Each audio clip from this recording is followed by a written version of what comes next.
May itinda dito. Ay, ang ganda.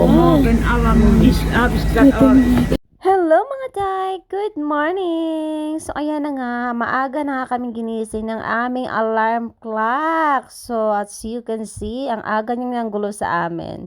So, 9 a.m. nga pala yung appointment ko for my check-up again. And then, as you can see, 7:30 pa lang, ay nagising na si Dodong Max. Kaya naman, dinala ko na siya sa kwarto. So, hello everyone! Ang ganda ng araw today. Kaso lang, sobrang lamig na. Kaya naman, it's time to balukot again. Yes.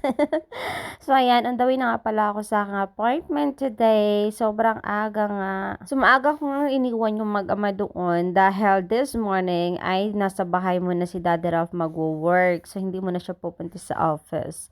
So, ayan, malapit na nga pala ako sa aking obigayne. And shortcut lang muna dito si Buntis para mabilis. Maaga pa naman at buti na lang hindi ako late. So, ayan, as you can see, hindi ko in-expect na morning pala ay may mga tinda sila dito. May mga naka-display as you can see.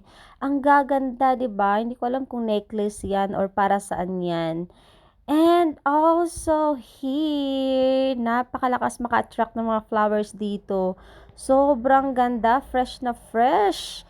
Parang mura lang din naman. Parang lang naman, mura pag may pera ka syempre, o 'di ba? So ngayon ko lang pala alam na may mga tinda sila dito every morning. At saka sa kabila din naman pala ay may mga tinda din sila about palaman ng mga breads, ayan. So sa harap ay bakery. Pero diretso tayo sa aking appointment bago tayo malate. So ayan, let's go. Pasok na tayo. As usual, nasa third floor na naman yung aking appointment. So akyat-akyat lang at syempre dala exercise na rin to sa buntis. Grabe, ilang hakbang na nga lang yan ay parang nahihirapan na ako sa paghingahay. Nako. So ayan, nandito na nga pala tayo sa entrance. Let's go inside. Siguro naman hindi maraming pasyente today. Buti na lang wala pang ibang pasyenteng naka-line up at binigay ko na nga rin pala yung aking mother pass. So tanggalin muna natin yung jacket din dahil medyo mainit na siya sa loob. At this time nga, binigyan na naman nila ako ng container for my urine test again. So ayan, nandito na naman tayo sa CR para umihi. Hay nako, always na lang, char. At ito nga, as you can see, ito lang talaga yung ihi na nailabas ko. Dahil paano ba naman kasi sa bahay pa lang umihi na ako. So, ayan, yan lang talaga lahat. 'Di ba? Ang dami. Charing. So, yeah. So, lalabas na tayo. At maghihintay na naman tayo dito sa waiting area nila para tawagin for my CTG. So, ayan, ang tahimik. Pero may isang pasyente pala akong kasama dito, si Auntie. At dito nga, nagsisimula na kami. At alam nyo ba, umiindak na naman ng maaga si Baby Inday nyo. Dahil nga, alam na alam niya na maririnig ko na naman yung heartbeat niya. Kaya sumasayaw na naman siya sa loob. Anyway, ang friendly nga pala ng mga nurse dito. Kaya gustong gusto ko rin kasi napaka-approachable nila. Tapos ito siya, napaka-friendly, kaso nga lang ay hindi siya nagsasalita ng English. Alam naman yung foreigner ako.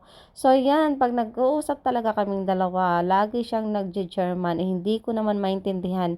Kaya yung sagot ko na lang talaga sa kanya ay ngiti, smile, ganun lang. Though may naintindihan naman ako basic, pero English pa rin talaga yung sagot ko sa kanya. At minsan, syempre, pag hindi ako naintindihan, sabi ko, can you please speak English? Pero wala, continue pa rin talaga siya sa pagje-German. Hay, nako ate. Pero in fairness, ang bait niya talaga. Lagi niya talaga akong tinatanong kung okay lang ba ang lahat, is everything is fine, ganon. Dito nga, naiwan na naman akong mag-isa. Syempre, lagabog na naman si Inday. Maririnig niya talaga ang lakas ng lagabog niya. Guys, sumasayaw na naman tayo si Inday.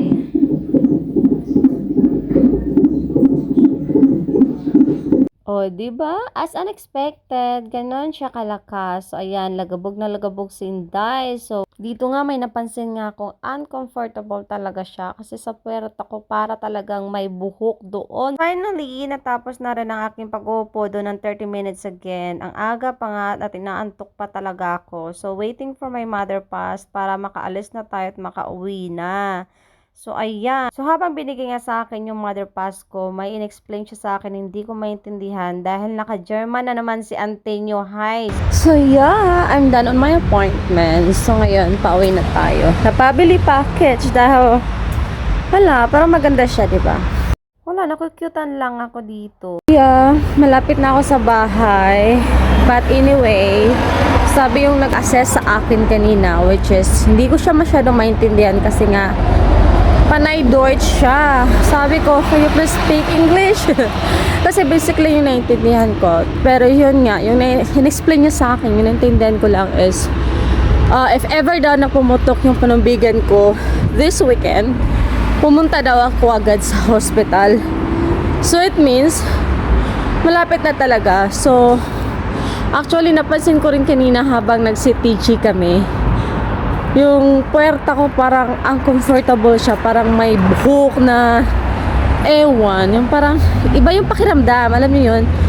So yeah, kahit ngayon naglalakad ako parang ang hirap. So yun yung update sa aking appointment this morning. So yeah, so okay, green light. Wait lang. So yeah, ilang hakbang na lang. So surprise natin ulit si Dodong Max kasi hindi din nila alam kung anong oras ako uuwi. So, chika nga din pala, kahapon tumawag yung in-law ko, charing in-law. So tumawag nga pala yung mama ni Ralph and then sabi niya it's normal daw na may maganitong symptoms. So ayun nga.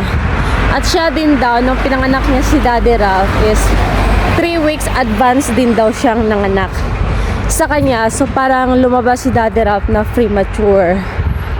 So ayun, pero hindi ko alam kung kailan yung expectation ko kasi yung due date ko is October pa. So next month probably I'm here. Tadam! Nag-work kasi si Daddy Ralph ngayon sa bahay kasi nga may appointment ako. So, let's see what they are doing.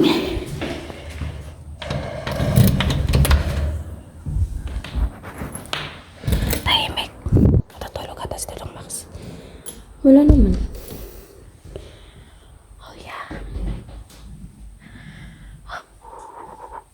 Gising. Sarado natin para matulog talaga siya. Hi.